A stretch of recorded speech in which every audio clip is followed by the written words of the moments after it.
Olá, muito boa tarde, seja bem-vindo a esta entrevista do Jornal Económico. Estamos com Manuel Pina, diretor-geral da Otovo Portugal, uma empresa norueguesa que acabou de anunciar esta semana resultados de 17 milhões de euros no terceiro trimestre do ano. Preparam-se para ir aos 48 milhões até ao fim do ano. Esse objetivo vai ser cumprido, Manuel Pina. Antes de mais, boa tarde e obrigado por conversar connosco. Como é que saltamos de 17 para 48 milhões em 3 meses? É a pergunta. Olá, João. Obrigado. Respondendo diretamente à pergunta, os 48 é no ano inteiro e estes 17 dizem respeito apenas ao terceiro trimestre deste ano. Para mim o que me parece importante é nós percebermos e pomos em consideração com o ano passado. Se nós pensarmos nestes resultados versus o mesmo período do ano passado, estamos a falar de uma duplicação de receitas e de uma quase duplicação do número de vendas, não é? O que mostra um caminho bastante importante e um crescimento muito típico destas startups que crescem muito rápido, sobretudo no caso da Otovo, numa indústria que em si também está muito dinâmica. Uma empresa de energia solar ou ligada à solar que surge na Noruega, que é um país que a partida não tem muito sol. Há aqui alguma piada para se fazer ou... Acho que há uma piada, no sentido em que se funcionou na Noruega e se funciona nos países nórdicos tão bem como está a funcionar, então dificilmente não vai funcionar num dos países da Europa que tem mais exposição solar, que é Portugal. Portugal é um dos países cujo potencial para geração de energia proveniente do Sol, portanto, energia solar, é dos mais altos, a par, por exemplo, do Chipre. E, portanto, se este modelo que foi testado e foi trabalhado e foi lançado, de resto, num país que tem um potencial mais baixo do que o nosso, ainda que tenha outro tipo de condições um bocadinho diferentes, significa que cá, como de resto estamos a ver nos poucos meses de atividade que já temos, também tem tudo para funcionar. E como é que se convence alguém a largar um mercado tradicional, um mercado regulado energético, para agarrar painéis solares? Sabemos que o custo é sempre aquele fator que pesa no poder de decisão das pessoas e é mesmo no custo que a Otovo se foca. Sim, aquilo que a Otovo quer fazer é democratizar o acesso ao autoconsumo. O autoconsumo, para termos ideia daquilo que estamos a falar, porque não é só apenas em painéis solares, é permitir que as famílias tenham acesso à sua própria energia, que produzam a sua própria energia. Mesmo que instalar uma fábrica de energia nos telhados das casas das pessoas. Ou, no passado, quando as pessoas construíam as suas hortas para poder alimentar-se parte disso. Portanto, ter painéis solares em casa não é muito diferente disso. É a geração da sua própria energia e a utilização da sua própria energia, obviamente misturada com a energia que as pessoas vão continuar a precisar da rede. Uma das características da energia solar é que só funciona quando há sol. E, portanto, metade do tempo, eventualmente, não vai haver sol, a não ser que exista uma bateria que tenha tido a capacidade para armazenar parte da energia. Mas já lá vamos. Portanto, voltando ao ponto do acesso e do preço, exatamente o objetivo da Otovo é permitir que, sem investimento inicial, por exemplo, ou com poupança imediata, as famílias possam ter acesso aos painéis solares e ao sistema que melhor se adequa às suas necessidades, da forma mais fácil possível. E isto é particularmente importante numa altura, como nós vemos, em que estamos a ser afetados por uma crise energética, não é? Onde vemos os preços da energia... Esta semana, aliás, a Cimeira de Líderes da UE reúne-se exatamente para definir um preço máximo de teto para o custo do gás e outras commodities energéticas. O que é que espera que saia dessa reunião de líderes? Eu acho que existem um conjunto de coisas que podem sair, algumas já se desconfiam que venham a sair, mas para mim o importante é garantir que nós, ao Otovo, temos uma solução que permita às famílias não ter que estar preocupada com aquilo que é decidido em Bruxelas. Ou seja... Neste caso no Luxemburgo, mas sim. Neste caso no Luxemburgo, é verdade. Se as famílias tiverem uma possibilidade de gerar a sua própria energia, se tiverem a garantia de que aquela energia não vai sofrer flutuações com base nos tetos que são inseridos para o preço do gás ou com base noutro tipo de fatores externos, então essa família dorme mais descansada. E aquilo que uma empresa como a Otovo está a fazer é precisamente isso. A democratização, a facilidade do acesso a estes meios de autoprodução de energia permitem esse descanso para as famílias. E como é que tem corrido em Portugal? Bastante bem. É verdade que esta é uma das indústrias, que mais se tem falado por esses e por outros fatores, pelo facto da energia e da crise energética ter feito notícias nos últimos meses. Sim, o solar tem disparado naquilo que são as energéticas tradicionais também, a produção da GAL, a produção da EDP, claro. No solar tem crescido imenso, mas a adoção por parte do consumidor final também tem crescido? Sim, e aquilo que é importante percebermos aqui é que, no caso do consumidor final, ele está a sentir dois efeitos que quase colidem um com o outro e que criam um efeito sinérgico de aumento de custo com a energia. O primeiro é o aumento do preço pela unidade relativa da energia, não é? Ou seja, o preço do quilowatt-hora está a subir e, portanto, sobe por fatores externos ou por outros fatores, mas o consumidor paga mais pela mesma quantidade de energia que consumiu agora, versus, por exemplo, há um ano, há 2 ou há 3 anos atrás. Mas há outro fator também, que é o aumento do volume.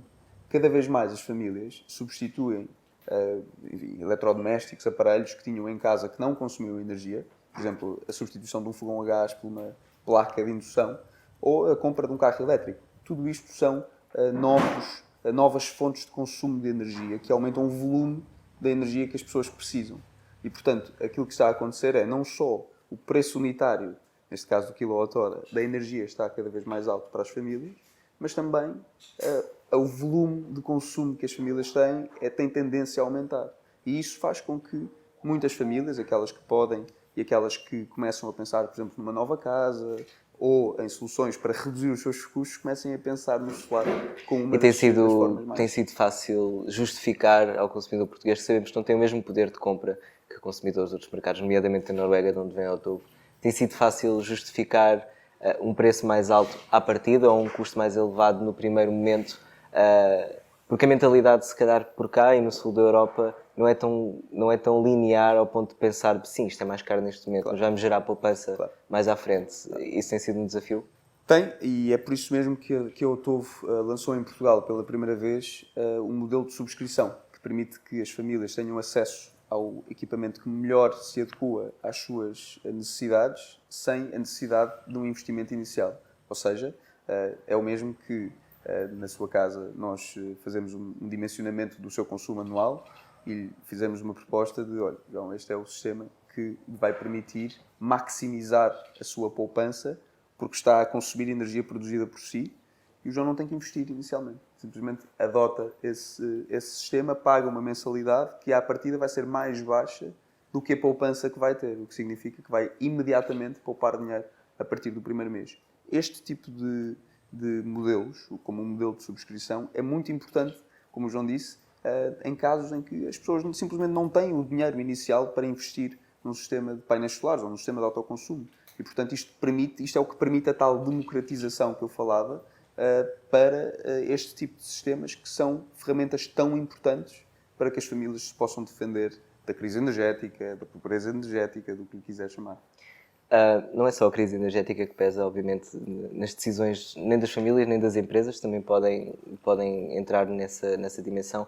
Os próprios governos ponderam aqui um cenário macroeconómico complicado para os próximos meses, talvez anos, veremos. Vocês têm sentido algum impacto ao nível da inflação, ao nível do aumento das taxas de juros, naquilo que tem sido a vossa operação e planos de expansão? Não só em Portugal, sei que há pelo menos 3 mercados nos quais tencionam entrar até ao fim do ano e no próximo ano. Se me puder dizer quais são. Sim, portanto, em primeiro lugar, a Otovo está atualmente presente com negócio, como em Portugal, noutros 9 países da Europa, portanto, no total 10 países em operação atual, e contamos entrar em mais 3 países, Bélgica, Holanda e Suíça, até ao final do ano. No que diz respeito ao cenário macroeconómico, existem forças que, em alguns casos, são favoráveis, noutros casos são desfavoráveis. Mas as que são tipicamente desfavoráveis são desfavoráveis também para o preço que o consumidor e que a família paga hoje em dia pela energia, o que terá um efeito depois favorável na adoção destes meios de autoconsumo. A inflação é um deles. A inflação, em muitos casos, afeta também o preço que as famílias pagam pela energia à rede ao final do mês e, portanto, substituírem parte desse valor por exemplo, o valor de uma subscrição num sistema Otovo que não vai variar, é um descanso que as famílias têm daí para a frente. Ou seja, o preço da energia até pode subir nos próximos 20 anos, mas o valor da subscrição vai se manter constante e a família vai continuar a produzir a mesma quantidade de energia. Ou seja, a poupança tendencialmente vai ser superior à medida que o tempo vai passando. Existem outros... Sim, eu queria saber, nomeadamente, a nível de matéria-prima e de custos de produção para vocês, porque naturalmente é mais caro produzir painéis do que seria, se calhar, há 2 anos ou 3, antes da pandemia. Isso tem sentido? Sim, eu diria que no caso da cadeia de valor sentiu-se também 2 forças. A primeira foi uma disrupção, ainda como herança que tivemos da pandemia, em que muitas vezes os sítios onde são fabricados este tipo de equipamentos enfim, muitas vezes as fábricas fechavam, o que significa que a cadeia de Política valor... Covid-0 Exatamente. afetou-vos. E, portanto, a própria cadeia de valor tem algumas disrupções e, portanto, a procura manteve-se. Se a procura se tivesse mantido constante, logo aí havia uma disrupção na cadeia de valor, o que significa que a oferta seria um bocadinho inferior. Mas a outra força é a procura aumentou abruptamente, logo a seguir à pandemia, com a crise energética ou com fatores externos, como por exemplo a guerra na Ucrânia, que fez com que os preços e a consciência das famílias mudasse e, no fundo, promovesse a adoção deste tipo de sistemas. O que significa que, por um lado, temos uma cadeia de valor que entrou em alguma pressão pela gestão pandémica e, por outro lado, um aumento da procura, o que criou alguns problemas de abastecimento, de tempos de entrega, aumento de preços. Eu diria que essa parte, já estamos no fim dessa parte, ou seja, a cadeia de valor está, neste momento, mais ajustada do que estava, por exemplo, há 4 ou 5 meses atrás. Ainda se sentem alguns impactos, sobretudo, por exemplo, no tempo de entrega, ou seja, muitas vezes as famílias que há 2 ou 3 anos atrás, quando contratavam um sistema de painéis solares, se calhar vinham a instalação feita num mês, e agora estamos a falar 2, 3, às E vezes aí 4 somam-se meses. os custos de manutenção periódicos. Os custos de manutenção, no caso dos sistemas de painéis solares, não são muito significativos. Estamos a falar literalmente de uma limpeza que normalmente é feita pela chuva. Os painéis instalados pela Otovo em particular são sempre painéis que são inclinados, o que significa que a manutenção desses painéis, a limpeza desses painéis é mínima.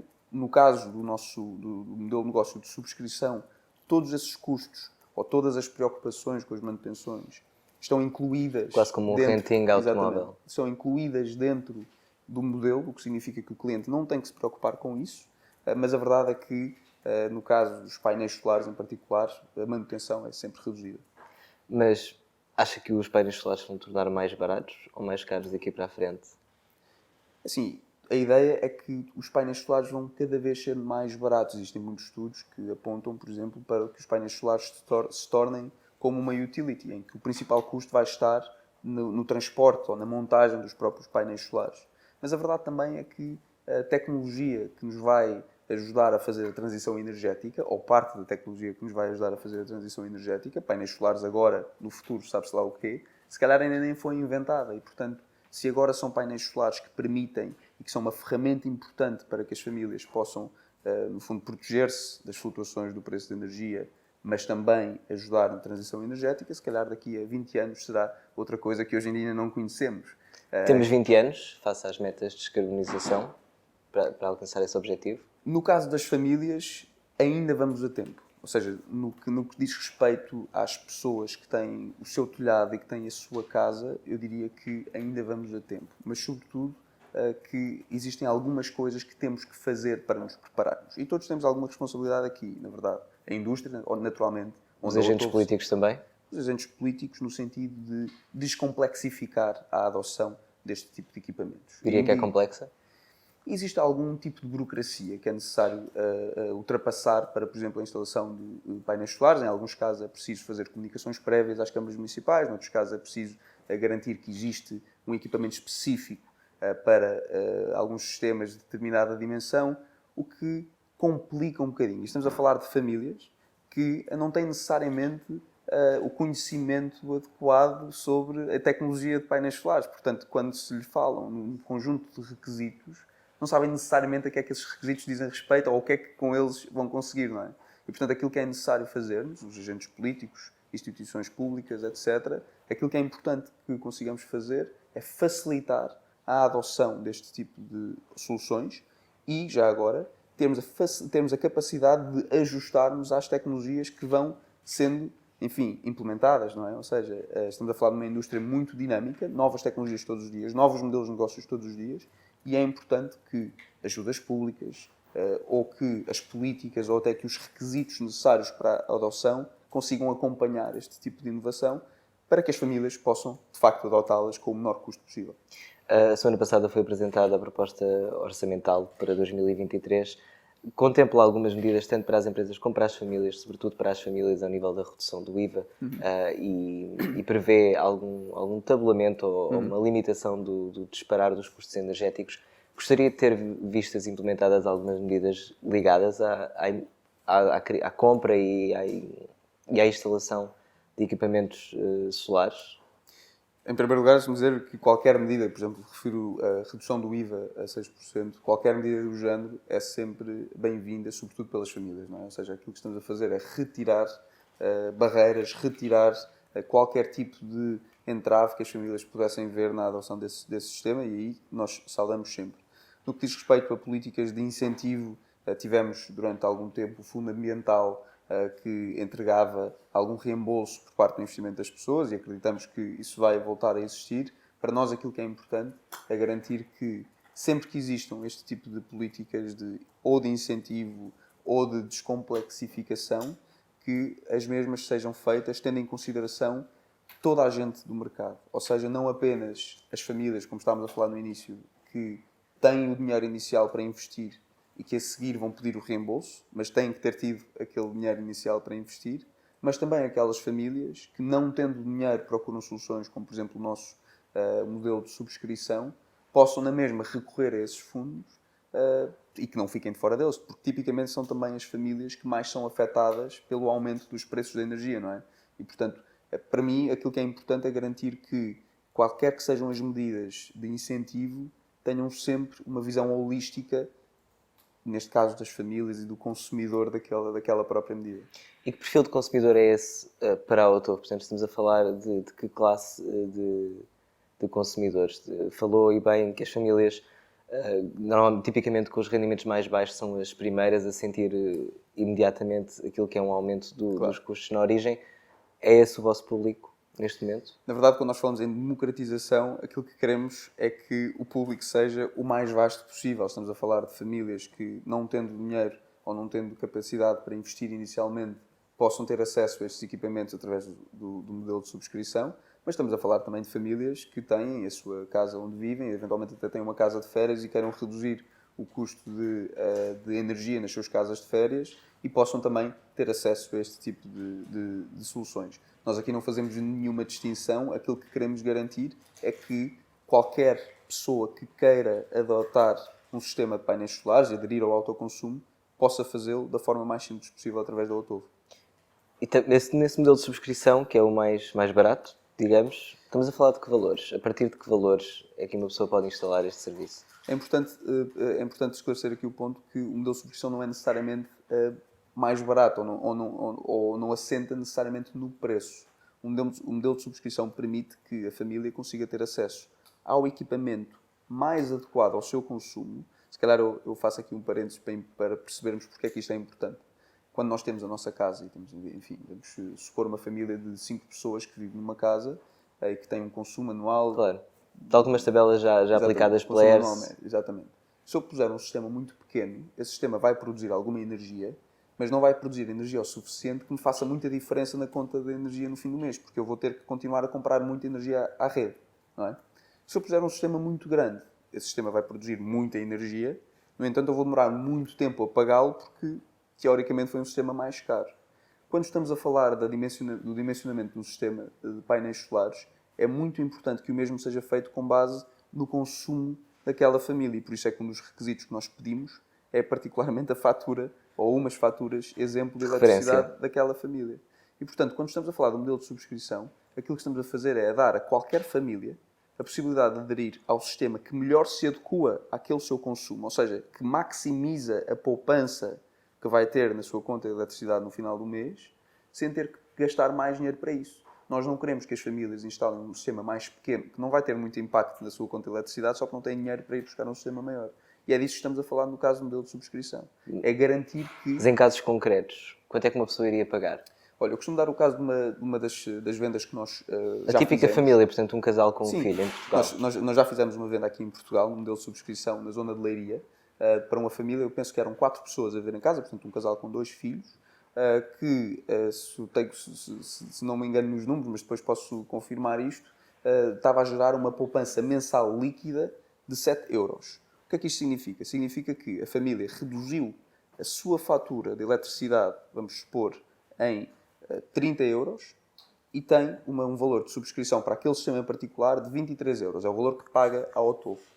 No final do mês, essa família poupou 7 euros, ou seja, são 7 euros que não lhe chegam Cerca da de 80 conta. euros por ano. Exatamente. O que significa que num ano consegue poupar quase o equivalente a um mês inteiro de eletricidade. Isso a 20 anos depois é muito dinheiro. E mais uma vez, isto são valores de hoje em dia.